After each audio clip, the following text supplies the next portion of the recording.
لیکن جو قرآن کا حافظ ہو گیا، اللہ کا فیصلہ یہ ہے کہ اس سینے میں ہم قرآن کو محفوظ کریں گے جس سینے میں ایمان ہوگا، اس کے ایمان پر ہم کو اعتبار ہوگا۔ یہی وجہ ہے کبھی کسی بے ایمان کو قرآن یاد نہیں ہو سکتا۔ کوئی قادیانی کتنا ہی رنگ کر آ جائے لیکن قرآن کا حافظ نہیں ہو سکتا۔ آئیے نہایت ہی ادب و احترام سے ہم سب کے سرپرست مربی اور کئی کتابوں کے مصنف اور مقرر بھی، ادیب بھی، اور دارالعلوم فاروقیہ کاکوری کے ناظم اعلیٰ بھی، ہم نہایت سے گزارش کر رہے ہیں حضرت مولانا عبدالعلی فاروقی صاحب دامت برکاتہ العالیہ سے کہ تشریف لائیں اور ہم سب کو نصیحت فرما دیں۔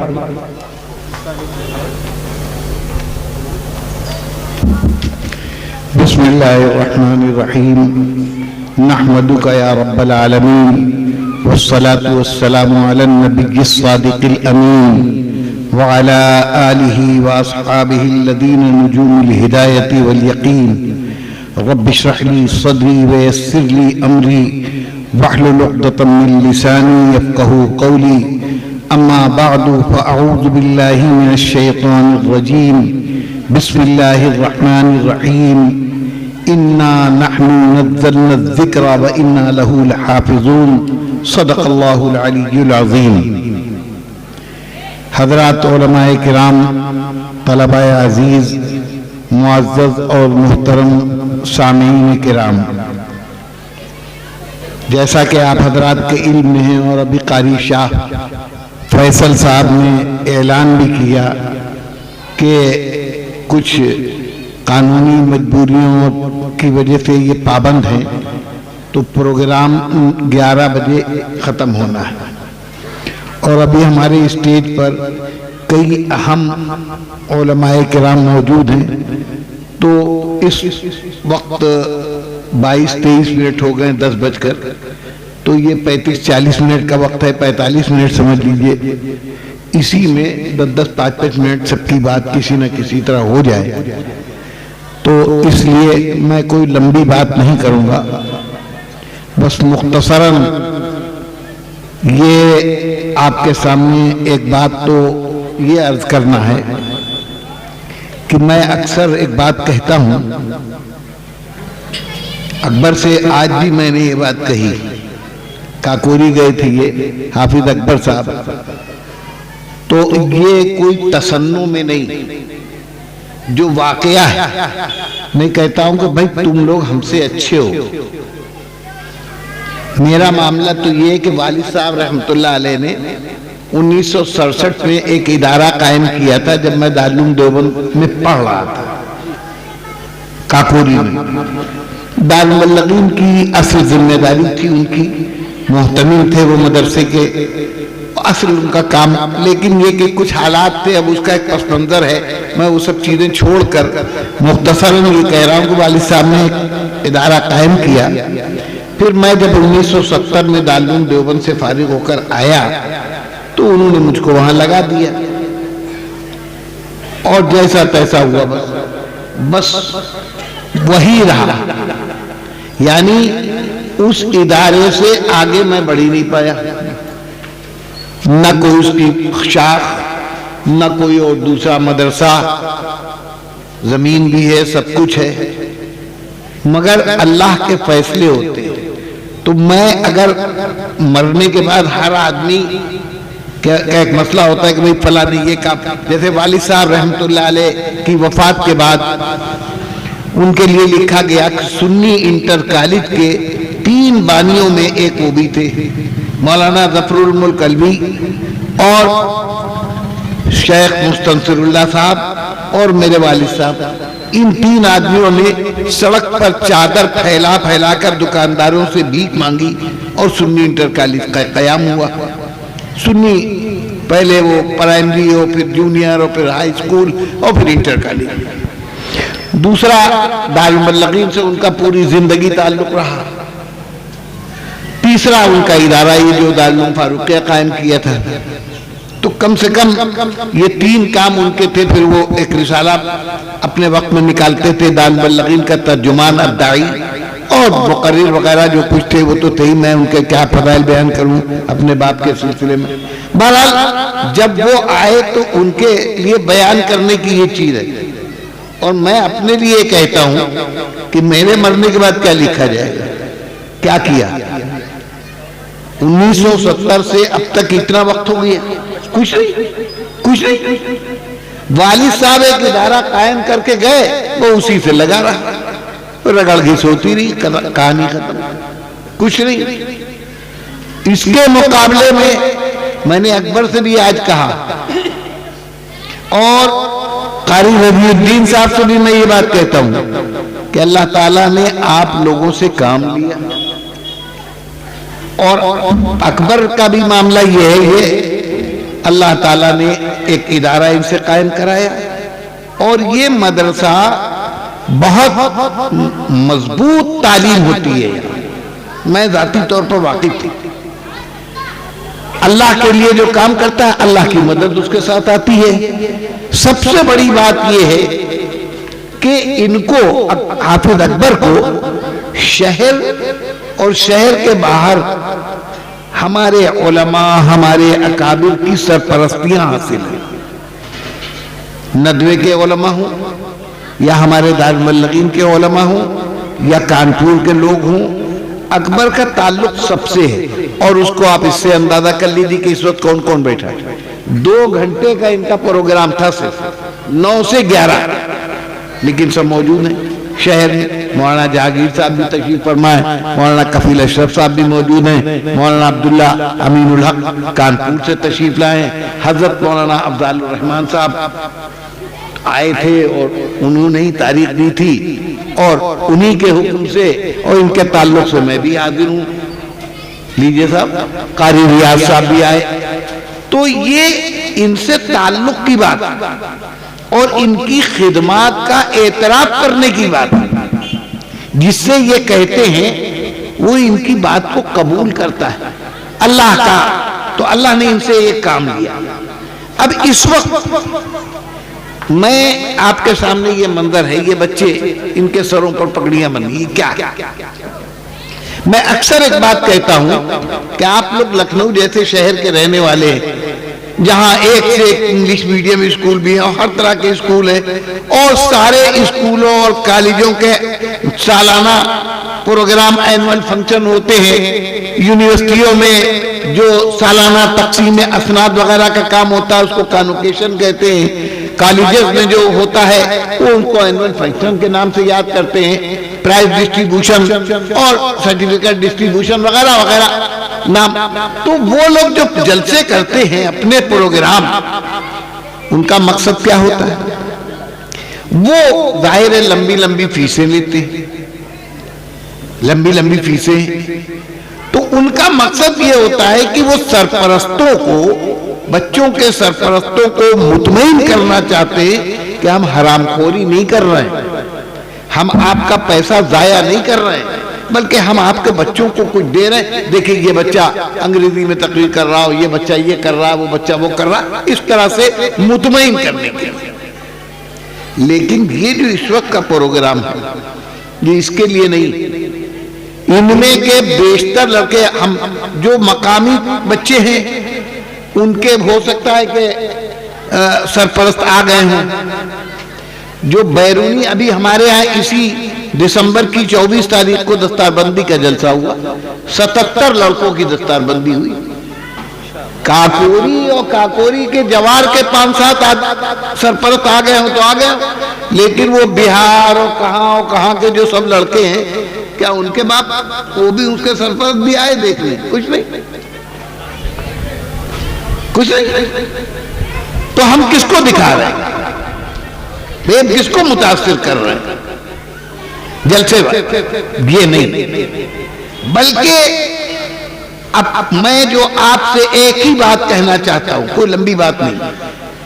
دیکھیے، اللہ تبارک و تعالی کی کتاب ہے قرآن، اور اس کے علاوہ کم سے کم 3 کتابوں کے نام ہم کو اور معلوم ہیں جو قرآن میں موجود ہیں. نام ان کے: حضرت موسیٰ کے اوپر تورات اتری، حضرت داؤد کے اوپر زبور اتری، حضرت عیسیٰ پر انجیل اتری، حضرت محمد صلی اللہ تعالی علیہ وسلم جو خاتم النبیین ہیں ان پر آخری کتاب قرآن. اب اس کی بھی ایک تفصیل ہے، وہ میں سب چھوڑ رہا ہوں کہ قرآن اور دوسری کتابوں میں فرق کیا ہے. اور سب چیزیں چھوڑ کر میں ایک بات صرف یہ کہنا چاہتا ہوں کہ انجیل حضرت عیسیٰ علیہ السلام پر اللہ نے اتاری، اور وہ لوگ جو حضرت عیسیٰ کو اپنا پیغمبر یا جو کچھ بھی، بس میں وہ سب باتیں دہراؤں گا نہیں، جو مانتے ہیں اور مان کر ان کا اپنے آپ کو عقیدت مند، چاہنے والا، ماننے والا، قدر کرنے والا کہتے ہیں. اس وقت دنیا کی آبادی میں سب سے بڑی تعداد انہی کی ہے. 6.5 ارب کی آبادی ہے دنیا کی، اس میں 2.25 ارب سے زیادہ عیسائی ہیں اور دوسرے نمبر پر مسلمان. تو سب سے بڑی آبادی ان کی، ان کی قابلیتیں، ان کی صلاحیتیں ہم کیا انکار کر سکتے ہیں. بڑے بڑے سائنسداں، طاقت کا سرچشمہ وہی ملک ہے، مغربی ملک. سب دولت بھی ان کے پاس ہے، علم بھی ان کے پاس ہے، ٹیکنالوجی بھی ان کے پاس ہے، سائنس بھی ان کے پاس ہے، صلاحیت بھی ان کے پاس ہے. ان کے اتنے بڑے بڑے میوزیم ہے. برٹش میوزیم دنیا کا سب سے قدیم میوزیم، ویسے تو امریکہ میں بھی بہت بڑا میوزیم ہے، لیکن برٹش میوزیم دنیا کا سب سے بڑا میوزیم، اور اس میں 3-3 ہزار برس کی پرانی لکڑیاں موجود ہیں، کپڑا موجود ہے، ہڈی موجود ہے. اب یہ ان کی کاریگری، ان کی صلاحیت کی بات ہے نا، کہ 3-3 ہزار برس کی چیزیں بہت معمولی محفوظ کی ہوں گے. اور آبادی کے اعتبار سے، طاقت کے اعتبار سے، ہنر کے اعتبار سے، ہر اعتبار سے وہ بہت بڑی تعداد میں اور بہت صلاحیت مند لوگ ہیں. لیکن اتنی تمام صلاحیتوں کے باوجود اگر آپ ان سے یہ سوال کریں کہ آپ جو ایک لکڑی کی 3-3 ہزار برس تک حفاظت کر سکتے ہیں، ایک کپڑے کے ٹکڑے کی حفاظت کر سکتے ہیں، ایسے وسائل آپ کے پاس ہیں. آپ کے پاس اپنی وہ کتاب جو آپ کے پیغمبر پر اتری تھی، جن کو آپ اپنے الفاظ میں نعوذ باللہ ثم نعوذ باللہ اللہ کا بیٹا کہتے ہیں، ان پر جو کتاب اتری تھی وہ کتاب آپ کے پاس ہے اوریجنل. کسی کی مجال نہیں ہے کہ کوئی یہ کہہ دے کہ ہاں ہمارے پاس ہے، فلاں جگہ ہے. کاغذ، لکڑی، یہ وہ تمام دنیا کی چیزوں کی حفاظت کر رہے ہیں، لیکن وہ اپنی کتاب مقدس کی حفاظت نہیں کر پائے. کیوں؟ اسی طرح تورات اوریجنل کہیں نہیں ملے گی، زبور اوریجنل کہیں نہیں ملے گی. اس کے مقابلے میں قرآن ایک حرف، ایک نقطے، ایک زبر زیر کی تبدیلی کے بغیر بالکل اسی طرح اوریجنل حالت میں جیسا حضرت محمد الرسول اللہ صلی اللہ تعالی علیہ وسلم پر جبریل امین لے کر آئے اترا، اسی طرح موجود ہے. ایک حرف کی تبدیلی. ایک واقعہ سے فرض کر دوں، حضرت علی مرتضیٰ کرم اللہ وجہہ کے دور خلافت میں کچھ لوگ ان کے پاس آئے اور انہوں نے آنے کے بعد ایک درخواست پیش کی. کہا حضرت آپ خلیفۃ المسلمین ہیں، آپ اللہ کے نبی صلی اللہ تعالی علیہ وسلم کے بھائی بھی ہیں، داماد بھی ہیں، معتمد ہیں اور خلیفہ راشد ہیں، مسلمانوں کا ملجا و ماوا ہیں. ہمارا ایک مسئلہ ہے، آپ چاہیں تو حل ہو جائے. فرمائے کیا؟ کہا ہم لوگ انطاکیہ کے رہنے والے ہیں، ہم انطاکیہ سے آئے۔ اچھا، پھر کہا حضور آج سے سینکڑوں برس پہلے انطاکیہ کے لوگوں نے ایک بہت ذلیل حرکت کی تھی، اور وہ یہ کہ اللہ کے دو برگزیدہ بندے انطاکیہ میں آئے تھے، رات ہو گئی تھی اور جانے کا معاملہ ہو نہیں سکتا تھا، تو ان دونوں نے پوری بستی کے لوگوں سے یہ درخواست کی کہ ایک رات ہم کو ٹھہرنے کا کوئی ٹھکانہ دے دیجئے، کھانا نہیں چاہیے، ناشتہ نہیں چاہیے، کچھ نہیں، کیونکہ ہم اس وقت رات میں سفر کر نہیں سکتے ہیں اور اب یہاں رات ہو گئی ہے، اس لیے آپ ایک رات قیام کا ہمارے انتظام کر دیں۔ لیکن خدا جانے وہ ہمارے پرکھے، وہ ہمارے بزرگ جن کی نسل سے ہم لوگ ہیں، سینکڑوں سال ہزاروں سال پہلے کیسے ذلیل لوگ تھے کہ صاحب ایک رات کے لیے دو مہمانوں کو ٹھہرانا گوارا نہیں کیا، صاف انکار کر دیا، نہیں بالکل نہیں، کہا معلوم آپ لوگ کون ہیں، چور ہیں، اچکے ہیں، کیا کر دیں کیا نہیں، ہم اپنی بستی میں نہیں ٹھہرنے دیں گے۔ مجبوراً وہ دونوں بستی سے باہر نکل کر آخر میں آبادی سے چھوڑ کر ایک دیوار کے سہارے رات بیٹھ کر انہوں نے گزاری۔ اب آگے اور قصہ وہ سب چھوڑ رہا، کہا پھر کہا حضور حرکت تو بڑی ذلیل تھی، لیکن اللہ نے اپنی کتاب میں اس کا ذکر کر دیا۔ اس واقعے کا کہ میرے دو معزز بندے انطاکیہ گئے اور انطاکیہ کے لوگوں نے ان کو ایک رات کے لیے مہمان بنانے سے انکار کر دیا، اللہ نے اس کا ذکر قرآن میں کر دیا۔ 16ویں پارے میں ہے کہ فَأَبَوْا أَن يُضَيِّفُوهُمَا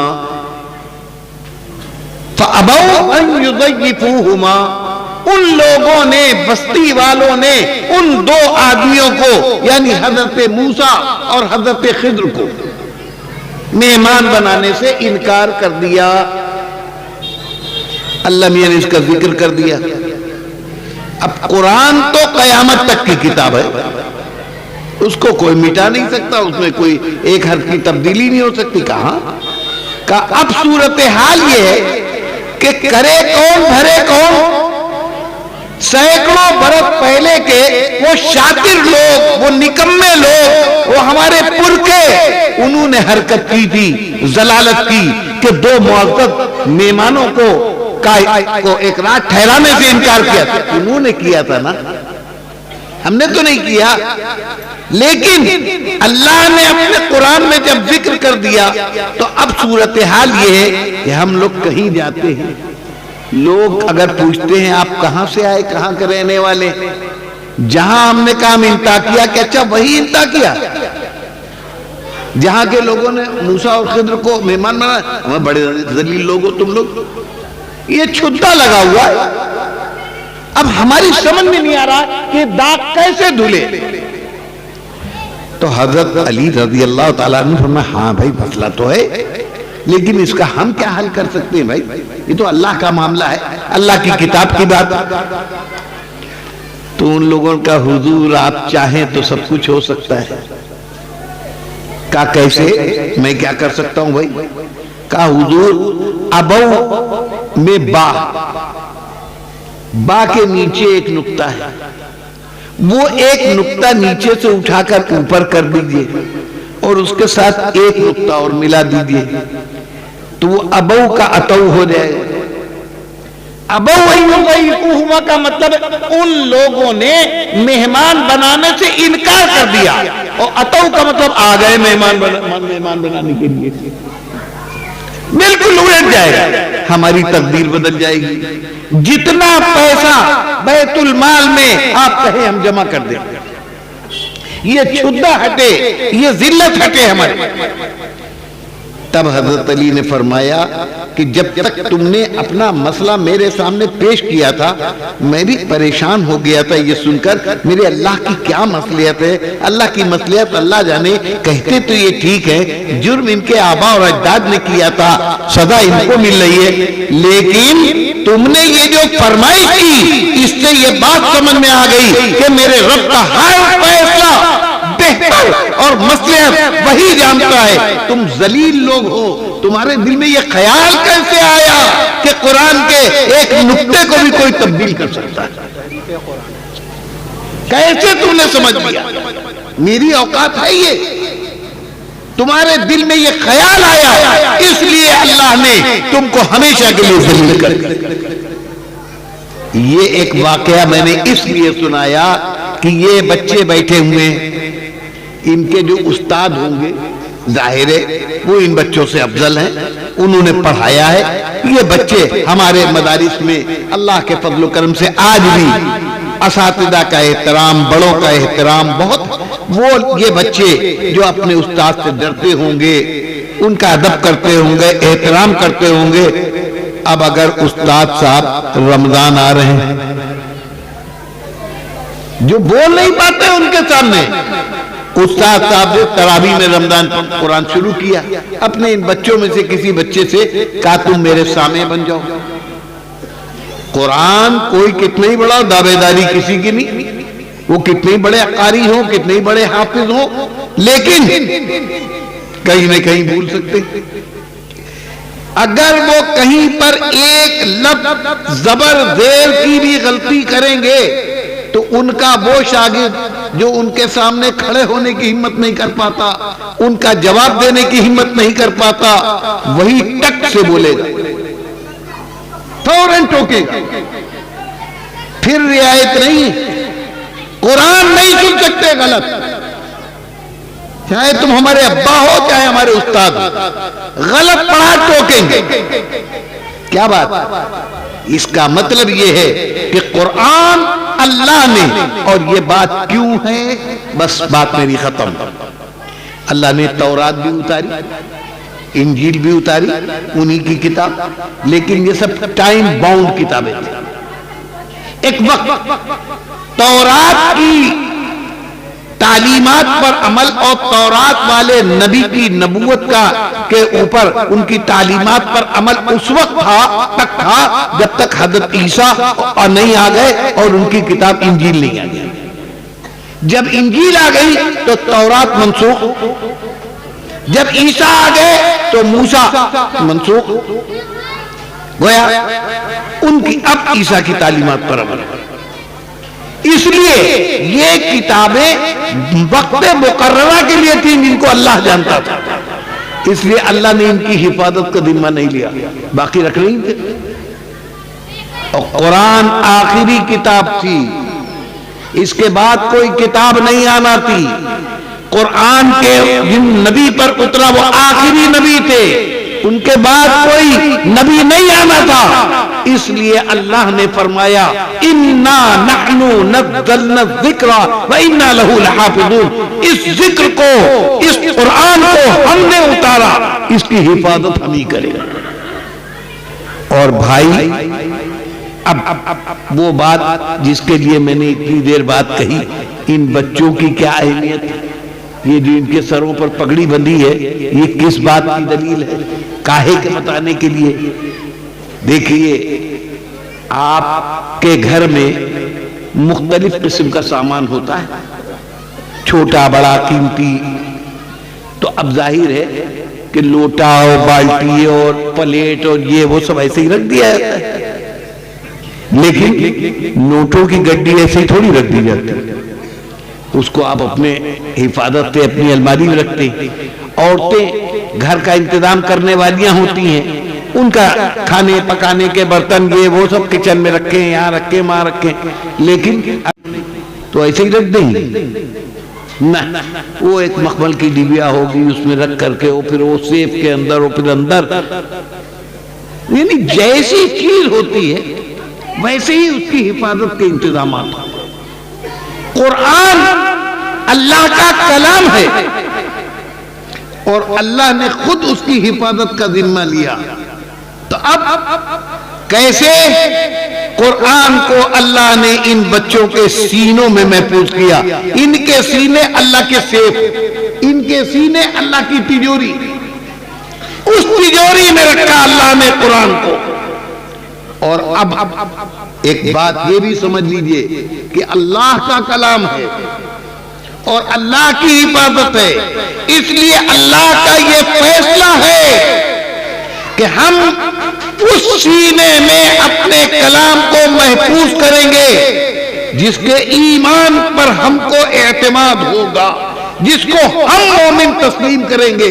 ایسے اپنے آپ کو مومن کہنے والے تو خوب ہیں، اپنے منہ سے ہر آدمی اپنے کو مومن کہہ رہا ہے، لیکن معلوم نہیں ایمان والوں کے رجسٹر میں ہمارا نام ہے کہ نہیں ہے، آپ کا نام ہے کہ نہیں ہے، کون فیصلہ کر سکتا ہے؟ لیکن جو قرآن کا حافظ ہو گیا، اللہ کا فیصلہ یہ ہے کہ اس سینے میں ہم قرآن کو محفوظ کریں گے جس سینے میں ایمان ہوگا، اس کے ایمان پر ہم کو اعتبار ہوگا۔ یہی وجہ ہے کبھی کسی بے ایمان کو قرآن یاد نہیں ہو سکتا، کوئی قادیانی کتنا ہی رنگ کر آ جائے لیکن قرآن کا حافظ نہیں ہو سکتا۔ کوئی رب پر فخر کرنا چاہیے، سب سے بڑا کمال یہ پگڑی اس بات کے لیے ہے کہ میرے رب نے ان کے ایمان کو قبول کر لیا، تب ان کے سینے میں قرآن محفوظ کیا ہے۔ اس لیے اس سینے کی قدر کیجئے اور ان بچوں کو خود جو اللہ نے ان کو نعمت دی ہے اس کی قدر کرنا چاہیے۔ اللہ تبارک و تعالی ہم کو سمجھنے اور عمل کرنے کی توفیق عطا فرمائے۔ وآخر دعوانا ان الحمدللہ رب العالمین۔